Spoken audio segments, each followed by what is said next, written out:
विधानसभा चुनाव ने जेएमएम और कांग्रेस के बीच थोड़ी दूरी बढ़ा दी। महुआ माझी के नामांकन से कांग्रेस ने दूरी बना ली।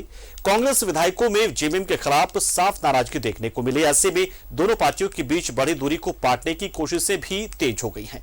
कांग्रेस प्रदेश प्रभारी अविनाश पांडे ने जहां विधायकों से 1-to-1 बात की, वहीं विधायकों की शिकायत सुनने के बाद सीएम से भी मुलाकात की। रिपोर्ट आपको दिखा रहे हैं। क्या जेएमएम कांग्रेस के बीच ऑल इज वेल है या फिर कांग्रेस विधायकों में है नाराजगी? जैसे ही जेएमएम ने राज्यसभा चुनाव में महुआ माझी पर भरोसा जताया, वैसे ही कांग्रेस की नाराजगी खुलकर सामने आने लगी। कांग्रेस विधायक ने तो इसे सोनिया गांधी का अपमान तक करार दिया। हमारे संयम की परीक्षा ना ली जाए और जो इस लक्ष्मण रेखा को इन लोगों ने छूने का काम किया है, हमारी राष्ट्रीय अध्यक्षा का यह अपमान है। एक कांग्रेस के कार्यकर्ता के तौर पर क्या लोग महसूस कर रहे हैं, आप जाके लोगों से, कांग्रेस के लोगों से पूछें, या फिर इस राज्य में जो सरकार चल रही है उसके बारे में यहाँ की जनता क्या महसूस कर रही है, यहाँ के युवा क्या महसूस कर रहे हैं, कोई महिला क्या महसूस कर रही है, वो आप सड़कों पे जाएंगे तो पता चलेगा। बंद कमरे में 4 लोगों के सलाह से जो ये सरकार चल रही है वो इस राज्य के हित में नहीं है। राज्यसभा चुनाव में कांग्रेस की सहमति के बिना जेएमएम द्वारा उम्मीदवार उतारने पर कांग्रेस विधायकों का दर्द छलक उठा, जो सोशल मीडिया पर भी दिखने लगा। कांग्रेस विधायक दीपिका पांडे सिंह जेएमएम से ज्यादा नाराज नजर आईं। यही वजह है कि बात अपमान से शुरू होकर करप्शन तक आ पहुंची। लेकिन वैसे भ्रष्ट पदाधिकारी आखिर इम्पोर्टेंट डिपार्टमेंट्स में और सीएमओ के इतने क्लोज होकर के किस तरीके से काम करें, ये सवाल उठाता है। वो भ्रष्टाचार का दाग बगैर हम लोगों की गलती के भी हम लोगों के ऊपर आज लग रहा है। तो ये देखने का काम गठबंधन में बड़े भाई की भूमिका में हेमंत जी हैं, जेएमएम पार्टी है, तो ये इसको कौन देखेगा। कांग्रेस विधायकों की बढ़ती नाराजगी के कारण प्रदेश प्रभारी अविनाश पांडे ने पहले दिल्ली में सोनिया गांधी से मुलाकात की, फिर रांची आए और विधायकों से 1-to-1 बात की और उनकी शिकायतें सुनी। हालांकि कांग्रेस समन्वय समिति और विधायक दल की बैठक के बाद अविनाश पांडे सीधे तौर पर सरकार या फिर जेएमएम पर हमले से बचते नजर आए और कहा कि राज्यसभा चुनाव में कांग्रेस के पास संख्या बल नहीं थी, जिसके कारण कांग्रेस ने उम्मीदवार नहीं उतारे। यही नहीं, उन्होंने कांग्रेस विधायकों की नाराजगी से भी साफ इनकार कर दिया। राज्यसभा चुनाव में कांग्रेस के पास में संख्या नहीं है, कांग्रेस ने अपना कोई कैंडिडेट इसमें नहीं उतारा है। जेएमएम का कैंडिडेट है, जिसको मेरे ख्याल से उन्होंने नॉमिनेशन फाइल भी कर दिया है। कोई भी विधायक ने ना किसी प्रकार की नाराजगी व्यक्त की। संगठन संबंधित महुआ माझी के नामांकन से कांग्रेस ने दूरी बनाई।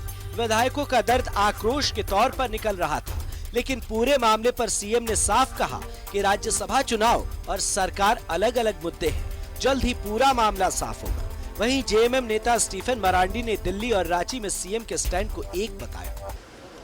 सरकार, राज्यसभा, ये दोनों चीजें अलग अलग है। अलग अलग तरीके से चीजें, बातें होती है, रखी जाती है, आगे बढ़ा जाता है।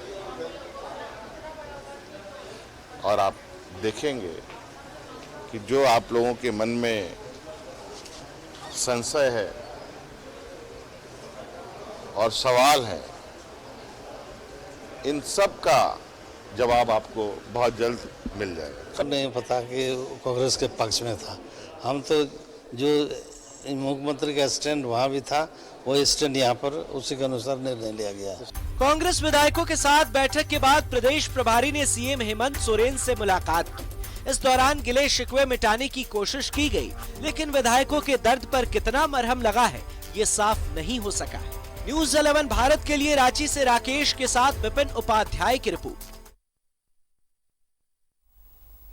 तो तेवर तो तल्ख थे ही, भौहें तनी हुई थी, रूंधे हुए गले थे और लग रहा था कि नाराजगी बहुत ज्यादा है।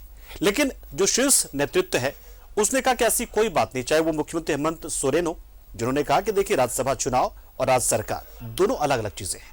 उसी तरीके से जो प्रभारी हैं कांग्रेस के अविनाश पांडे, उन्होंने भी कहा कि हमारे पास संख्या बल नहीं था, इसलिए जेएमएम ने उतारा है, तो अब पाटने की कोशिश हो रही है। और इसी कड़ी में सीएम हेमंत सोरेन से कांग्रेस प्रभारी अविनाश पांडे उनके आवास पहुंचे मुलाकात करने के लिए। इस दौरान प्रदेश अध्यक्ष राजेश ठाकुर और कांग्रेस विधायक दल के नेता आलमगीर आलम भी उनके साथ थे। सीएम से मुलाकात के बाद अविनाश पांडे ने जेएमएम कांग्रेस में किसी तरह के मतभेद जैसी बातें होने से इनकार कर दिया। अविनाश पांडे ने कहा कि सीएम से मुलाकात में मांडर उपचुनाव को लेकर चर्चा हुई है। कल फिर सीएम से मुलाकात होगी। वहीं राज्यसभा चुनाव को लेकर कहा कि राज्यसभा चुनाव में गठबंधन का एक साझा उम्मीदवार उतारने का कांग्रेस ने प्रस्ताव दिया था। उन्होंने कहा कि जेएमएम और कांग्रेस आगे भी मिलकर साथ काम करेंगे।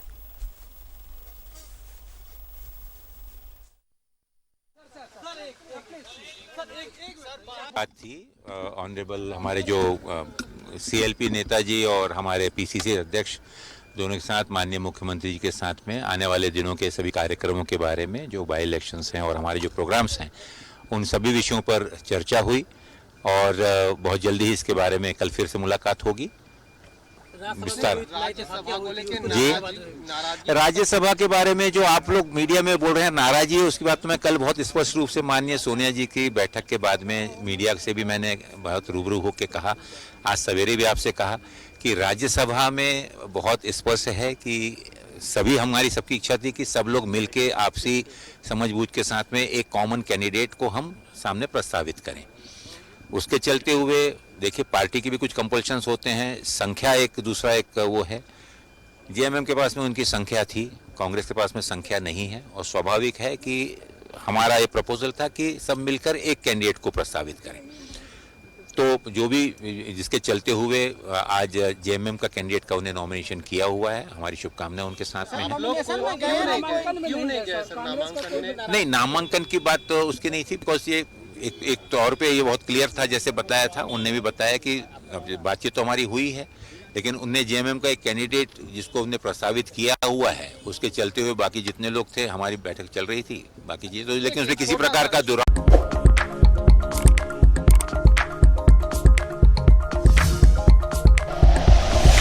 Like and share videos, subscribe करें हमारा चैनल और प्रेस करें बेल आइकॉन। न्यूज़ 11 भारत, सच है तो दिखेगा।